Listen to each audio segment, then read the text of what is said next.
चंडप्रघोत ने जब 2 शादियां की थीं, पहली शिवा से और दूसरी गोपाल माता से। शिवा से एक पुत्र हुआ जिसका नाम था पालक, और गोपाल माता से एक पुत्र नाम हुआ जिसका गोपाल नाम था। इसे गोपाल कच्छ के नाम से भी जाना जाता है।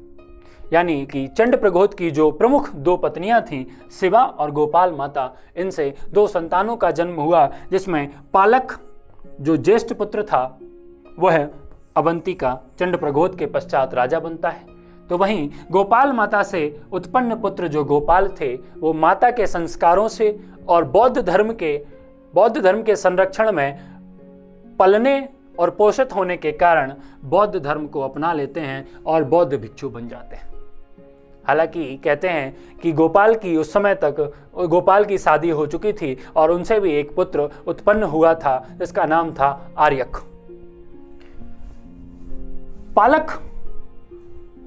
पालक भी चंडप्रघोत की तरह एक महत्वाकांक्षी राजा होता है, किंतु इसका शासन लंबे समय तक नहीं चल पाता है।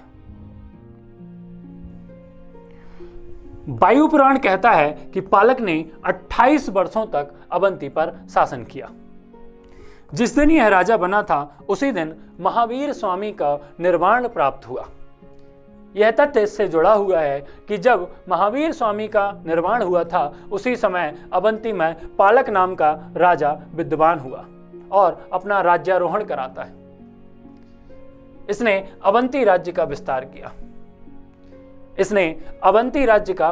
किया। दसाण वाले इलाके को, वत्स्य वाले इलाके को अवंती राज्य में मिला लिया। जो छोटे छोटे अवंती के अड़ोस पड़ोस के जनपद थे उन्हें अपने में मिला लिया, और गुजरात वाले इलाके में भी गुजरात के कुछ इलाकों पर भी इसने अधिकार कर लिया। पालक के 2 पुत्र हुए, अवंती वर्धन और राष्ट्रवर्धन। पालक के अत्याचारों से जब जनता परेशान हो गई तो उन्होंने गोपाल माता के पुत्र गोपाल और गोपाल के पुत्र आर्यक की सहायता से क्रांति उत्पन्न कर दी। जब राज्य में यत्र तत्र नरसंहार होने लगा तो जो क्रांतिकारी लोग थे जिन्होंने आर्यक का साथ दिया और उन्होंने पालक की हत्या के पश्चात जो इसके पुत्र थे अवंती वर्धन और राष्ट्रवर्धन, इनको राजा बनना था, किंतु जनता का जो निर्णय था वो आर्यक के पक्ष में था और इसके पश्चात आर्यक को अवंती की गद्दी पर बैठा दिया जाता है। यानी कि चंडप्रघोत के बाद पालक और पालक के बाद आर्यक अवंती के राजा बनते हैं। हम देखते हैं आर्यक को। आर्यक ने अवंती वर्धन और राष्ट्रवर्धन दोनों को जनता के मतलब प्रजा के साथ में मिलकर पराजित किया और राजगद्दी प्राप्त की। पुराणों के अनुसार इसने 21 वर्षों तक अवंती पर शासन किया। आर्यक के बारे में कहते हैं कि आर्यक बहुत शक्तिशाली और प्रजापालक शासक हुआ। यानी इसने प्रजा की जो समस्याएं थीं उनको दूर करने का काम किया और अवंती पर सकुशलता पूर्वक शासन किया। सबसे पराक्रमी शासकों में चंडप्रघोत के बाद आर्यक का नाम लिया जाता है। आर्यक के पश्चात और शासक हुए और अवंती का जो अंतिम सम्राट हुआ, अवंती का जो अंतिम शासक था वो था नंदीवर्धन। इस समय तक मगध पर बिंबिसार, अजातशत्रु और उदयन की सत्ता के पतन के बाद नाग वंश का शासन हो चुका था। यानी कि शिशुनाग ने हर्यक वंश के अंतिम शासकों को समाप्त कर और मगध के ऊपर शिशुनाग वंश की स्थापना कर दी थी। और अवंती भी आर्यक के पश्चात कमजोर अवस्था में आ चुका था, क्योंकि इसके पश्चात विशाखयुग ने 50 वर्षों तक, अजाम ने 21 वर्षों तक और नंदीवर्धन ने 20 वर्षों तक शासन किया। किंतु यह दौर अवंती के पतन का काल था। यानी कि जो अवंती रिपुंजय से लेके चंडप्रघोत, पालक और आर्यक तक एक सबसे शक्तिशाली और समृद्ध महाजनपद हुआ करती थी, वह बाद के परिवर्ती राजाओं के काल में पतनोन्मुख हो गई। और इसी का फायदा उठाकर शिशुनाग ने नंदीवर्धन को पराजित कर अवंती साम्राज्य को मगध साम्राज्य में मिला लिया। तो ये था हमारा सबसे पहला और महत्वपूर्ण महाजनपद अवंती। और यदि आपसे प्रश्न पूछा जाता है कि अवंती के सम्राट कौन थे, तो चंडप्रघोत। आपसे पूछा जाए कि बुद्ध के काल के दौरान या महावीर स्वामी के समय अवंती पर शासन किसका था, तो आपको याद रखना है चंडप्रघोत। आपसे पूछा जाएगा कि उत्तरी अवंती की राजधानी क्या थी, तो आपको याद रखना है उज्जैनी। आपसे पूछा जा सकता है कि दक्षिणी अवंती राज्य की राजधानी क्या थी, तो महिष्मती यानी कि महेश्वर। फिर राजाओं के नाम में चंडप्रघोत, पालक, आर्यक, ऐसे करके आपको नाम याद रखने हैं। ठीक है। महाजनपद काल में हम पाते हैं जो मध्य प्रदेश की दूसरी महाजनपद थी उसका नाम था चेदी। चेदी महाजनपद।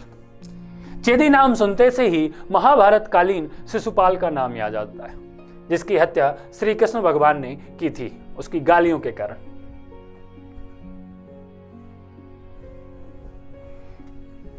चेदी महाजनपद।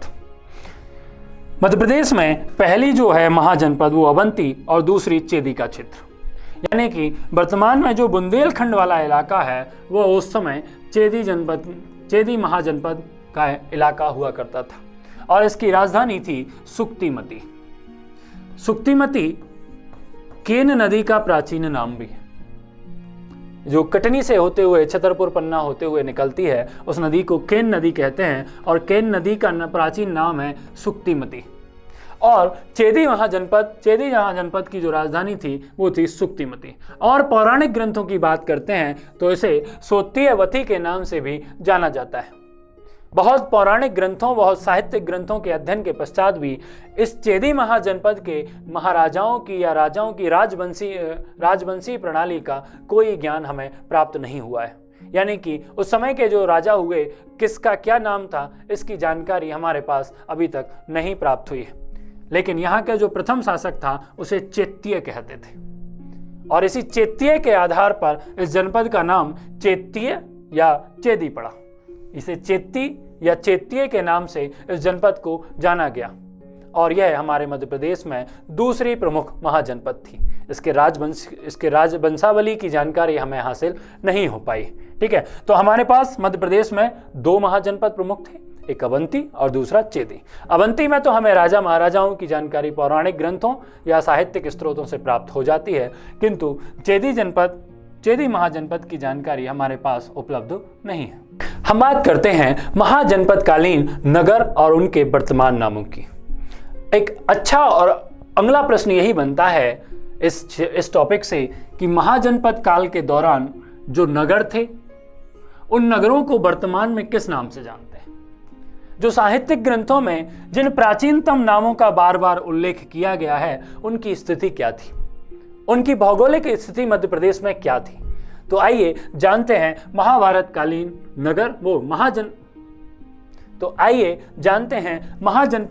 नगर और उनके वर्तमान नाम। सबसे पहले हम बात करते हैं अवंती की। अवंती जो अवंती महाजनपद के नाम से भी जाना जाता है, इसका वर्तमान नाम है उज्जैन, यानी कि उज्जैन को किस नाम से जानते थे, अवंती। और इसके पूर्व में भी मैंने चर्चा की कि अवंती को अन्य ग्रंथों में अवंती, अवंतीपुर, अवंतिकापुर के नाम से भी जाना गया है और बौद्ध ग्रंथों में इसे अच्युतगामिनी भी कहा है। दूसरा है चेदी। चेदी यानी बुंदेलखंड का क्षेत्र, खजुराहो का क्षेत्र, छतरपुर वाला इलाका और उसका आधुनिक वर्तमान नाम खजुराहो है। फिर हम बात करते हैं वत्स की। वत्स था ग्वालियर का इलाका, यानी कि वत्स जो जनपद थी उसका आधुनिक नाम क्या है भाई, ग्वालियर। आपको ये याद रखना है। इसके बाद हम बात करते हैं विराट नगरी की और विराट नगरी को वर्तमान में सोहागपुर के नाम से जानते हैं। यह सोहागपुर शहडोल जिले वाला है, क्योंकि सोहागपुर नाम आते से ही हमें होशंगाबाद का सोहागपुर याद आता है, किंतु यहाँ पर किसी भी प्रकार के भ्रम की आवश्यकता नहीं है। ये जो सोहागपुर है, ये जो विराट नगरी है, यह शहडोल जिले वाली है। ठीक है, तो ये हम ध्यान में रखेंगे। अवंती यानी कि उज्जैन, चेदी यानी खजुराहो, वत्स यानी कि ग्वालियर और विराट नगरी यानी सोहागपुर। अगला प्राचीन नाम है अनूप, जिसका वर्तमान नाम है निमाड़। और निमाड़ को भी यदि हम और वर्तमान नाम से जानते हैं तो हम पाते हैं खंडवा और खरगोन। मतलब पूर्वी निमाड़ और पश्चिमी निमाड़ में इसका विभाजन हो गया और इन दोनों को अभी खंडवा और खरगोन के नाम से जानते हैं। यानी कि जो प्राचीन नाम था इसका अनूप और वर्तमान नाम था निमाड़।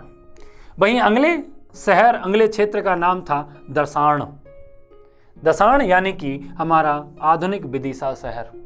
तो आपको याद रखना है कि दसाण किसका नाम था, तो आधुनिक विदिशा का नाम, प्राचीन नाम दसाण था। इसके बाद बात करते हैं हम तुंडीकेर की। तुंडीकेर यानी कि आधुनिक दमोह। तुंडीकेर का नाम, आधुनिक नाम क्या है, दमोह है। इसके बाद हम बात करते हैं नलपुर की। नलपुर को वर्तमान में नरवर के नाम से जानते हैं और यह नरवर शिवपुरी जिले में। आपने राजा नल और दमयंती की कहानियां सुनी होंगी। वह राजा नल इसी नलपुर या नरवर के महाराजा थे और जो दमयंती थी वो दमोह की थी। उन्हीं की गाथाओं से नरवर के किले को भी हम जानते हैं। ठीक है, इसके बाद हम बात करते हैं महाजनपद कालीन नगर त्रिपुरी या तेवर की, और यह जबलपुर जिले, त्रिपुरी और तेवर की, और यह जबलपुर जिले में पड़ता है। तो आपसे महाजनपद कालीन नगर और उनके नाम भी पूछे जा सकते हैं। तो एक बार हम पुनः देखते हैं कि अवंती को उज्जैन के नाम से जानते थे, चेदी को खजुराहो के नाम से जानते थे, वत्स को ग्वालियर के नाम से जानते थे, तो विराट नगरी को सोहागपुर के नाम से जानते थे, अनूप को निमाड़ के नाम से जानते थे, दसाण को विदिशा के नाम से जानते थे। तो वहीं हम तुंडीकेर को आधुनिक दमोह के नाम से जानते हैं। ठीक है, नलपुर को नरवर के नाम से जानते हैं और त्रिपुरी को तेवर या तेवर को त्रिपुरी के नाम से जानते थे। तो ये है हमारे महाजनपदकालीन नगर और उनके वर्तमान नाम।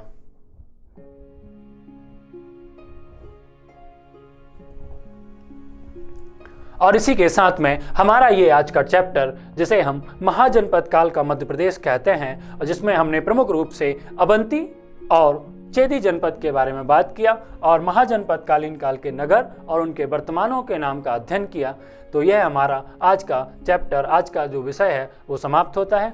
जय हिंद, धन्यवाद।